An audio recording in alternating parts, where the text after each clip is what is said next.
Hello dear students, मैं चैन sir आपके अपने यूट्यूब चैनल पर आपका स्वागत करता हूं। इस वीडियो में आपको देखने को मिलेगा आपको जो मेधा का जो हिंदी बुक है तो उसका जो हमारा वायुमंडल नामक जो पार्ट है तो इसको जो संपूर्ण जो प्रश्नों के जो उत्तर है आपको इस वीडियो में देखने को मिलेगा। तो मेरे साथ इस पूरी वीडियो बने रहिए और अभी तक आपने चैनल को सब्सक्राइब नहीं किया तो सब्सक्राइब जरूर कर दीजिए। तो चलिए मुझे फर्स्ट जो है आपका इन प्रश्नों के उत्तर बताइए। क नंबर आता है कि आकाश के तारे कौन देख रहा था, तो उत्तर हो जाएगा आकाश के तारे महेश देख रहा था। फिर आपका ख नंबर आता है कि दादाजी ने सबसे चमकीले तारे का क्या नाम बताया, तो उत्तर हो जाएगा दादाजी ने सबसे चमकीले तारे का नाम ध्रुव तारा बताया था। फिर आपका ग नंबर आता है कि पृथ्वी के चारों ओर किस चीज का आवरण है, तो उत्तर है आपका पृथ्वी के चारों ओर हवा का आवरण है।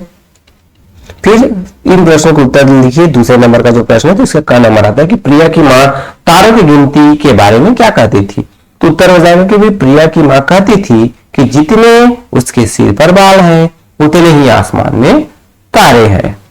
फिर आपका ख नंबर का कि धरती से कितनी ऊंचाई तक हवा एक जैसी रहती है, तो उत्तर हो जाएगा धरती से 80 किलोमीटर की ऊंचाई तक हवा एक जैसी रहती है। मतलब हम 80 किलोमीटर ऊपर तक जाएंगे तो हवा जो है हमें एक जैसे मिलता है। फिर आपका अगला आएगा ग नंबर का, धूल बादल और सांस लेने वाली हवा वायुमंडल के किस भाग में होती है, तो उत्तर हो जाएगा कि पृथ्वी से 16 किलोमीटर ऊपर तक का वायुमंडल ट्रोपोस्फियर कहलाता है। इसमें धूल बादल और सांस लेने वाली हवा होती है। ट्रोपोस्फियर या फिर जिसे हम हिंदी में क्षोभ मंडल भी कहते हैं।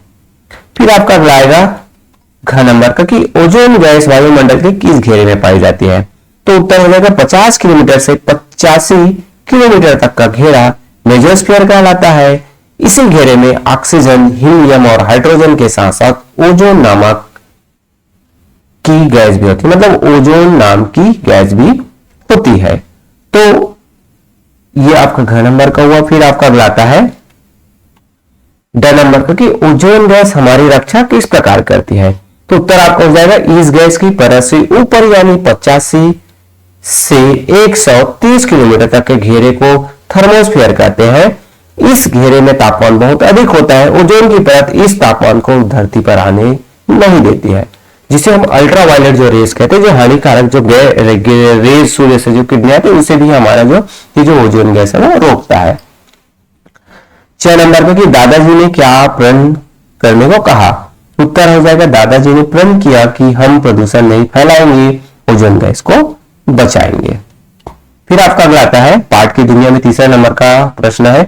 पाठ के अनुसार रिक्त स्थानों की पूर्ति कीजिए। मैंने यहाँ पर रिक्त स्थान पूर्ति कर दिया है कि आसमान में दिखने वाला 7 तारों का समूह जिसे हम सप्तऋषि कहते हैं, तो यहाँ पर सप्तऋषि है, ये आपका हो गया। फिर दूरबीन से आकाश के तारे को साफ साफ देखा जा सकता है, तो दूरबीन जो है आपके रिक्त स्थान में था। पृथ्वी से 16 किलोमीटर ऊपर तक का वायुमंडल ट्रोपोस्फियर कहलाता है। फिर आपका अगला है घ नंबर की ओजोन गैस वायुमंडल के मेसोस्फीयर में पाई जाती है, तो यहाँ पर मेसोस्फीयर है आपका रिक्त स्थान में। फिर थर्मोस्फीयर में तापमान काफी अधिक होता है, तो यहाँ पर अधिक आपका रिक्त स्थान में है। तो इस तरीके से ये रिक्त स्थान वाला काम हुआ। फिर आपका जीने की राह में प्रश्न नंबर का आता है कि दादाजी ने परियों की कहानी के बारे में जो बताया वह सुनकर प्रिया ने क्या सोचा होगा, तो उत्तर हो जाएगा प्रिया को लगा होगा कि माँ उसका मन बहलाने के लिए कहानियां सुनाती है, उसे सच्चाई का पता चल जाने से हैरानी हुई होगी। यहाँ पर हुई हो गया, हाई हो गया है ना, यहाँ पर हु छोटे हो रहेगा, हुई होगी। फिर आपका दूसरा आता है ओजोन गैस को बचाना क्यों जरूरी है, तो उत्तर आपका क्या हो जाएगा कि ओजोन गैस की परत समाप्त हो जाए तो धरती पर सब कुछ गर्मी के कारण जल जाएगा, इसलिए इसे बचाना जरूरी है। भाषा की दुनिया में दूसरे नंबर का प्रश्न आता है कि इन शब्दों के बहुवचन रूप लिखिए। क नंबर का गैस का क्या हो जाएगा, गैसे। रोटी तो रोटियां। तारा का बहुवचन तारे। कहानी का बहुवचन हो जाएगा कहानियां। पट्टी का बहुवचन हो जाएगा पट्टियां। परी का बहुवचन हो जाएगा परियां। फिर आपका तीसरे नंबर का आता है कि समझिए और वाक्य बदलकर लिखिए। समझना है वाक्यों को और सही जो उसको बदल कर लिखना है, उसे ही सप्तऋषि कहते हैं, तो क्या उसे ही सप्तऋषि कहते हैं। फिर आपका आता है हम पिकनिक मनाने नहीं जा रहे हैं, तो इसको समझ वाक्य को बदल कर लिखना है। क्या हम पिकनिक मनाने नहीं जा सकते, ये आपको वाक्य बदल दिया हमने। फिर आपका आता है कि हम तारे गिन रहे हैं, क्या हम तारे गिन रहे हैं, ये वाक्य बदल गया। फिर आपका बच्चों की परियां वहां रहती है, तो उत्तर में हो गया क्या बच्चों की परियां वहां रहती है।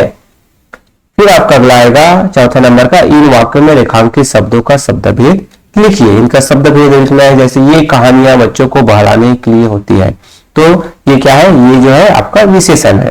फिर आपका आएगा ओजोन ही तो हमें बचाती है, तो ओजोन क्या है, संज्ञा है।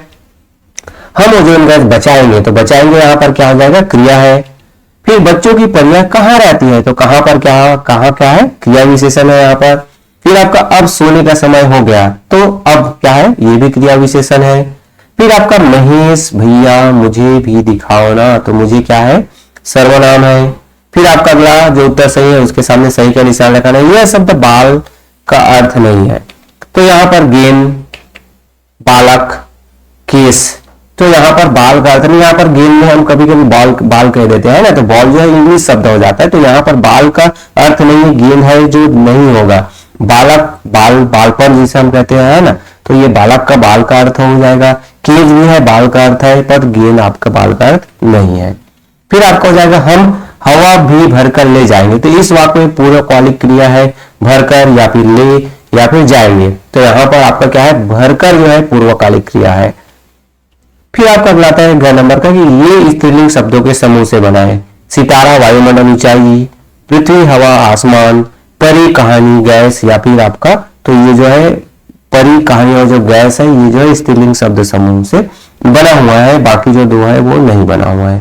फिर आपका रचना का जो संसार, इसके बारे में लिखना है कि ध्रुव तारा से जुड़ी एक पौराणिक कथा है, वह कथा पढ़िए। तो उत्तर हो जाएगा ध्रुव नामक बालक ने तपस्या करके भगवान की गोद में अर्थात आसमान में एक जगह ही टिके रहने का वरदान पाया था। तो ये कहानी है, अगर आप और डिटेल में पढ़ोगे तो ये जो है बहुत बड़ा कहानी आपको देखने को सुनने को मिलेगा। फिर आपका दूसरा आएगा कि आपको कल अपने परिवार के साथ पिकनिक मनाने जाना है, पिकनिक में आपको जाना है, तो ऐसे में आप अपनी मम्मी के किन किन कामों में हाथ बटाएंगे। तो उत्तर में आपका क्या हो जाएगा कि मैं अपनी मम्मी के साथ जरूरी सामान रखने में तथा कुछ खाने की चीज बनाने में मदद करूंगा। मतलब पैकिंग में जो है आप उनका हेल्प करेंगे, साथ ही साथ कुछ खाना वगैरह बना रहे हैं तो उसमें भी आप मदद कर सकते हैं। फिर आपका अपने शहर के आसपास उस स्थल का वर्णन कीजिए जहां आप पिकनिक मनाने जा सकते हैं। तो इसका उत्तर आपको ही देना है, क्योंकि मैं जो है मेरे शहर के आसपास, मेरे आसपास है तो उसका लिखूंगा, नोट करूंगा। आप अपने आसपास कोई पिकनिक प्लेसेस है, कोई गार्डन वगैरह जाना चाहते हैं, कोई और कोई अच्छा सा पिकनिक प्लेसेस है, टेम्पल्स है, कोई होली जो प्लेस है, तो उसको आप यहाँ पर लिख सकते हैं। तो ये जो है आप अपने से आंसर दीजिएगा इसका। फिर आपका अगला आता है लंबी दूरी मापने की इकाई किलोमीटर है, छोटी दूरी मापने की इकाई बताइए। तो छोटी दूरी मापने के लिए हम इकाई में मीटर और सेंटीमीटर का प्रयोग करते हैं। आप लोग देखे होंगे जो सेंटीमीटर, 1 सेंटीमीटर, 2 सेंटीमीटर स्केल आपके पास होता है, तो वो हम छोटी दूरी मापने के लिए करते हैं। फिर आपका अगर लास्ट नंबर का जवाब है कि पुच्छल तारा के बारे में जानकारी इकट्ठा कीजिए।